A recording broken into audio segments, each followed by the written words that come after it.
Montana Territory, late autumn, 1883. The train whistle had long faded into the distance, leaving Clara Ray alone on the empty platform. Her gloved hands clutched a worn carpetbag, and her breath misted in the crisp air as dust swirled around her boots. One by one, the other passengers disappeared down the path toward town, met with embraces, warm calls of welcome, or merchants eager to take them in. But no one had come for her. Again. Clara sat on a rough wooden bench, its surface cold and splintered against her back. She drew a creased letter from her coat, the paper softened by too many readings. Every line had been memorized, every promise engraved in her mind. I have a quiet home, a warm hearth, and a place for a kind soul to belong. Signed by a man named Harland Cololton. But no wagon waited, no friendly voice called her name. Only silence. From a distance, two young men leaned against a barrel, smirking. One of them laughed openly. There she is, the half-blood bookkeeper. Thought she'd marry herself a rancher, did she? Clara flinched. It wasn't the first time. She had been turned away at the altar twice in public, once in private. Each time, the whispers rose like bile in her throat. She's part savage. Her mother didn't choose her father. She was taken. That blood runs deep. Even after Clara had opened a small library out near Fort Union, the rumors had followed her. Half-blood orphan raised by engines. Untouchable. Tears welled in her eyes, hot against the bitter wind. She lowered her head, shoulders curling in, and for the first time in years, Clara wept where someone might see her. The letter crumpled in her lap. Small footsteps approached. A child's voice, bright and clear, broke the silence. Are you hurt? Clara looked up. A girl no older than 3 stood in front of her, eyes wide with concern.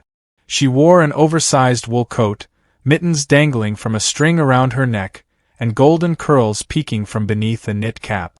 Clara wiped her face quickly. No, I'm just, she tried to smile. Just a little sad. The child studied her seriously. Did your daddy say no? Clara blinked. No, sweetheart. Do you have a husband? The girl asked. Clara shook her head. Do you have a baby? Another small shake.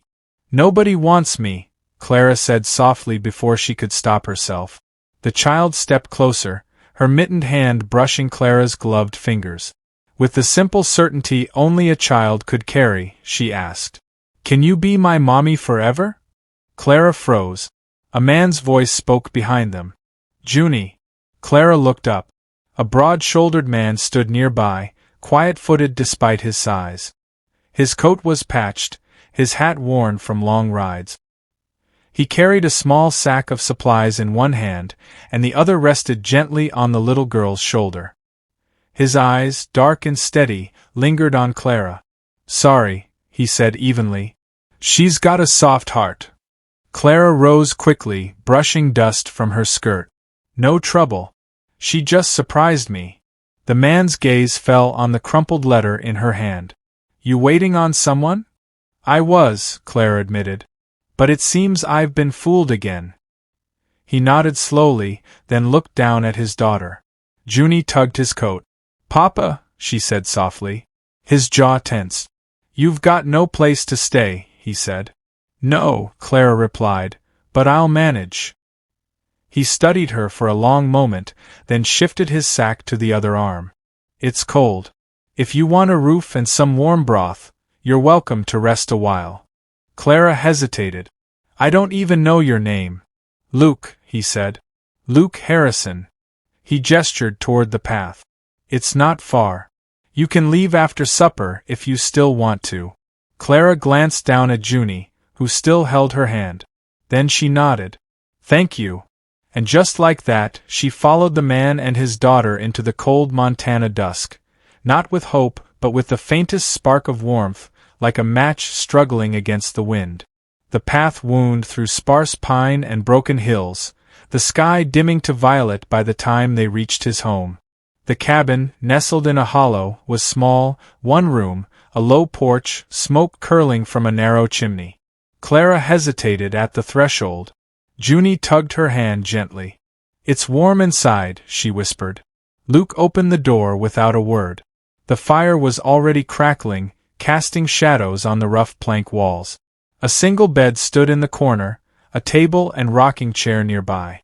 Sparse, but clean. You can hang your coat there, Luke said, pointing to a wooden peg. I won't stay long, Clara murmured. That's up to you, he replied, pulling off his boots. But I didn't invite you here to stay forever. Just the night. Clara's cheeks flushed. I appreciate your honesty. He stirred the pot simmering on the hearth. And for the record, I didn't write you any letters. Clara blinked. You're not Harland Cololton? Luke gave a dry huff, somewhere between a laugh and a grunt. Harland Cololton is a 16-year-old stable boy who works for me sometimes. Probably thought it'd be funny to play matchmaker with strangers' mail.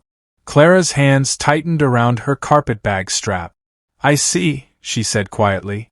Junie, sensing the tension, climbed onto the bench near the fire and patted the seat beside her. You can sit here, she said brightly. It's warmest. Clara sat, still wearing her glove. They ate supper in near silence, Luke saying little, Clara even less, and only Junie's cheerful humming breaking the awkward quiet. When the meal was done, Clara stood. Thank you for the food. I should go. But before she reached the door, Junie slipped from her seat and latched onto Clara's skirts. No, the child cried. You said you didn't have a house. This is one. Clara knelt gently. Sweetheart, this isn't my house. It can be just for a little, Junie whispered, lip trembling. Clara looked helplessly at Luke. He leaned back in his chair, arms crossed. She gets attached fast, he muttered.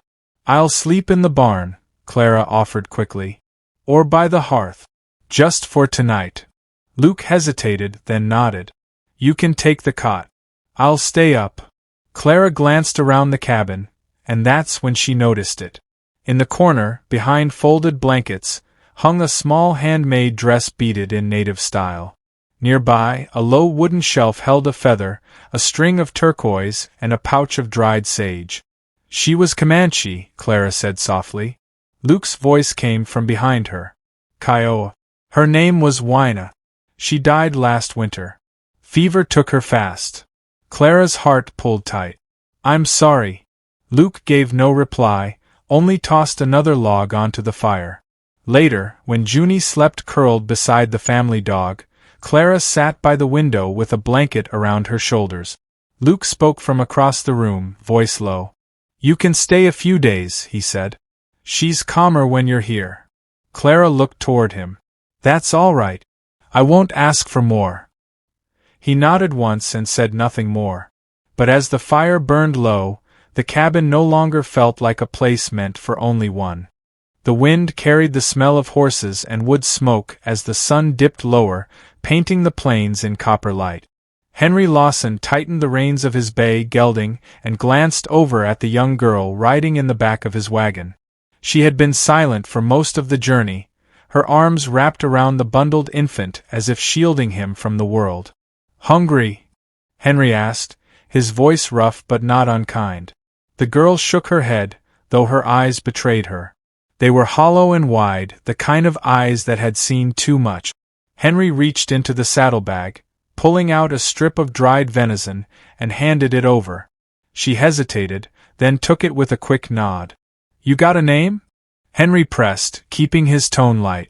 Clara, she murmured, almost too softly to hear. And the baby?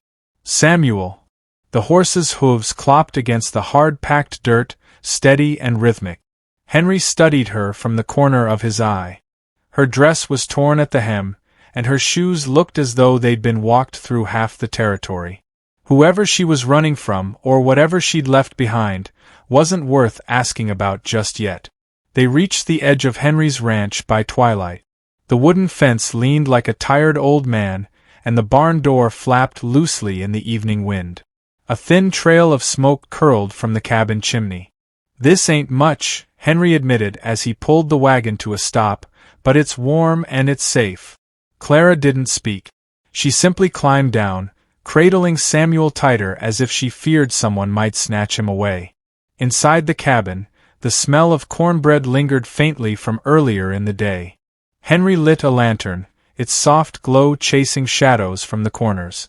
"You can sleep by the fire tonight," he said, laying out a quilt on the floor.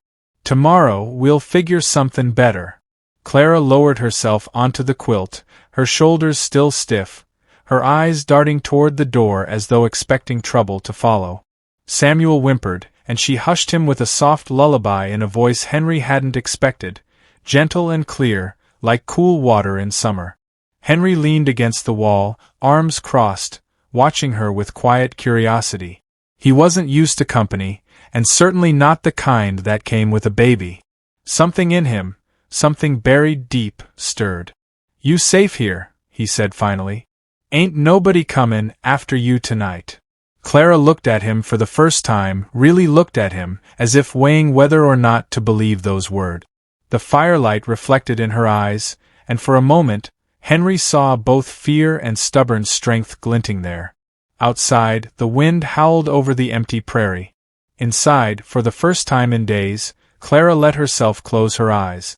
The morning sun rose pale over the wide plains, casting long stripes of gold through the cracks in the cabin's shutters.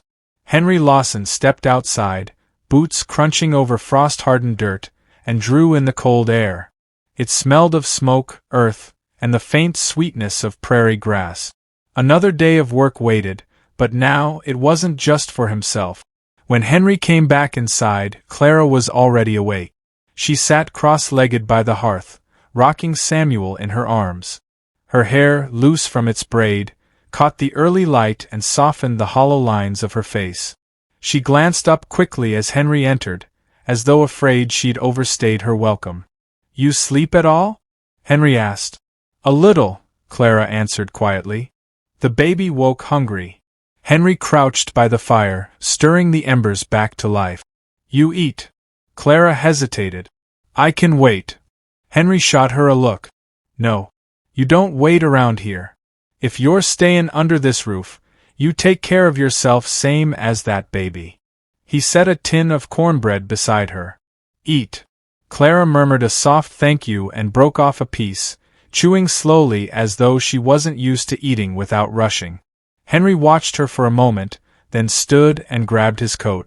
"Got fences need fixin'," he said. "Barn's leanin' worse than ever, too. You stay inside with the boy, keep the fire goin'. If you hear anybody ridin' close, you call me out."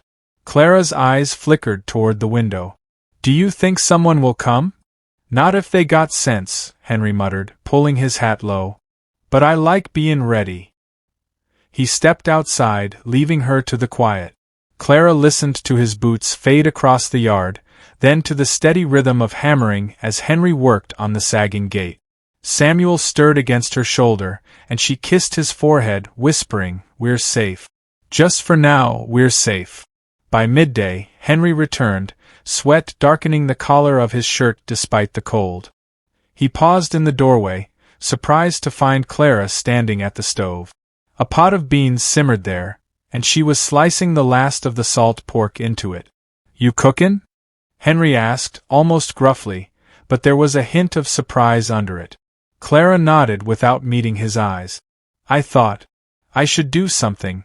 Henry set his tools aside. "Smells good. Hope you left some for me." A tiny smile, barely there, flickered across her face. It was the first Henry had seen. He didn't mention it, but something inside him loosened. That evening they ate in silence, except for Samuel's soft breathing as he dozed between them. The wind rattled against the cabin door, but the fire held strong. For the first time in months, Henry realized the place didn't feel so empty anymore.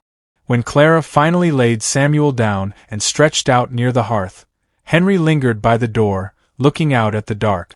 He had no idea who she was running from or why she'd been alone on that road. But one thing was clear. He intended to find out, and God help the man who came looking for her. A sharp wind came down off the ridges that morning, carrying with it the smell of snow. Henry woke before first light, the way ranchers always did, but now there was the sound of a baby stirring softly near the fire. Clara was already awake, cradling Samuel close and humming under her breath. Her voice was low and unsure, as though she hadn't sung in years. Henry pulled on his boots, watching her for a moment. "That song," he said quietly. "Haven't heard it in a long time." Clara froze, her fingers tightening on the baby. "It was my mother's," she said at last. "She used to sing it when the nights got cold." Henry nodded, saying nothing more. He stepped outside into the gray dawn and crossed the yard, boots crunching through a thin crust of ice. The fence still needed fixing, and the barn door had worked itself half off its hinges overnight. He muttered to himself as he worked, but his thoughts kept drifting back to the woman inside his cabin, too thin, too pale, and far too quiet for her own good. By mid-morning, Henry came back in, shoulders stiff from the cold. Clara had Samuel wrapped snugly in a patched quilt, and was sorting through the shelves, as if memorizing where everything belonged. She turned quickly when Henry entered. "I boiled water," she said, gesturing toward the kettle. "Thought you might want coffee." Henry raised an eyebrow. "Thought you didn't touch much in here unless I said." "I'm sorry," Clara murmured, stepping back. "Didn't say I was mad," Henry said evenly. He poured himself a tin cup, then added, "You're doin' fine. Keep making yourself useful, you'll fit in here well enough." A shadow passed over her face at the word fit. She glanced down at Samuel and smoothed the blanket as if hiding her thoughts. That afternoon, Henry hitched up the wagon to haul feed from the storehouse. Clara surprised him by stepping out with a scarf tied under her chin. "I can help," she said firmly. Henry looked at her for a long moment. "You ever drive a team?" "No, sir," she admitted. "Then you sit up there and hold on," Henry said gruffly, giving her a hand up. "Leave the reins to me." The wagon jolted along the frozen ground. Samuel stayed nestled against Clara's chest, sleeping through the motion. They passed the lonely cottonwoods lining the dry creek bed, their branches rattling like old bones. Henry pointed out landmarks: the north pasture, the broken windmill, the track where mail sometimes came through. Clara listened carefully, though she said little. When they reached the storehouse, Henry handed her the baby and carried the feed sacks himself. Clara watched him work, the muscles in his shoulders straining against his shirt, but what struck her more was the way he moved without complaint, steady as a machine. On the way back, the wind picked up, sharp and biting. Clara pulled Samuel closer. "How far is the nearest town?" she asked suddenly. "Day's ride if you push it," Henry said. "Why?" Clara hesitated. "Just wondering." Henry gave her a sidelong glance. "You expectin' someone to come lookin'?" She shook her head too quickly. "No. I just like to know where I am." Henry didn't press, but the question stayed with him. By evening, clouds rolled heavy and dark over the horizon. Henry stacked more wood by the door. Inside, Clara cooked a simple meal, beans and salt pork again, but she seasoned it carefully, and the cabin smelled almost homelike. They ate by lantern light, Samuel gurgling happily on the floor. When the meal was done, Clara washed the dishes, her sleeves rolled to the elbow. Henry leaned against the doorframe, arms crossed, watching her with a faint frown. "You keep busy," he said. Clara didn't turn. "If I sit still, I start thinking." "Thinking about what?" She dried her hands slowly. "Things better left alone." Henry's frown deepened, but he let it drop. He wasn't a man to pry, but he was a man who noticed. Later that night, after Clara and Samuel had settled near the hearth, Henry sat by the door cleaning his rifle. Outside, the wind howled through the cottonwoods like something alive. Henry's gaze stayed on the darkness a long time. Somewhere out there, he figured, was the reason Clara couldn't sleep easy. And if that reason came riding up to his gate, Henry Lawson would be ready. The morning broke pale and brittle, sunlight spilling over the ridges like cold gold. The ranch yard was still, save for the crunch of frost under the boots of a man who had known too many winters. Nathan Carver stood by the corral, his breath hanging in the air like smoke, watching the thin line of hoofprints leading away from the gate. He didn't need to guess who had left them. The sound of a latch behind him made him turn. Linda stepped out of the bunkhouse, her shawl tight around her shoulders, her eyes searching his face before they searched the empty space beyond him. "She's gone, isn't she?" she asked quietly. He nodded once. "Left before sunup. Took the gray mare. Light on supplies. Means she's not planning to ride far." Linda pressed her lips together, the worry plain on her face. "You think she's going back to town?" "No," Nathan said. "Not the kind to crawl back where she was thrown out." He glanced toward the hills. "She'll head for open country. High ground. Someplace where no one can tell her what to do." The wind shifted, carrying the faintest trace of wood smoke, far off. Nathan's eyes narrowed. "We'll find her," he said firmly. "But we'll do it her way." Linda frowned. "Her way?" Nathan gave a small, knowing smile. "Quiet. Careful. Like you're walking up on a skittish Mustang. You don't chase her. You let her see you coming, slow and steady, until she decides not to run." They saddled up without another word. The trail climbed into rough country, rocks sharp as broken glass, the ground frozen hard. Hours passed, and the sun dipped lower, turning the peaks rose-colored. Just when the silence began to feel too heavy, Nathan spotted a flicker of movement against the ridge. Smoke. Thin. Almost hidden. They dismounted at a distance and walked the last stretch on foot. Around a boulder, they found her, Sarah, knees drawn up by a tiny fire, eyes dark and defiant but rimmed red from tears. The gray mare grazed nearby, reins loose. She saw them and stiffened. "I ain't going back," she said before either of them spoke. Nathan crouched a few feet away, his voice calm. "Didn't ride out here to drag you anywhere, girl. Just came to see you had enough to eat. Enough to keep warm." Her eyes darted to Linda, who knelt and opened a small bundle, bread, jerky, a blanket. No words. Just an offering.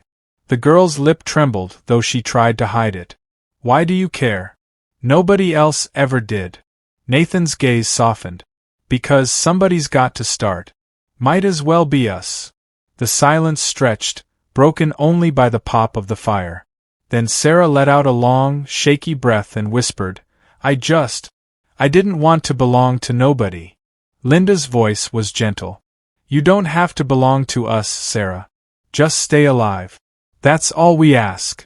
Something fragile broke in the girl's face. Not anger. Not fear. Just the first flicker of trust, hesitant and small.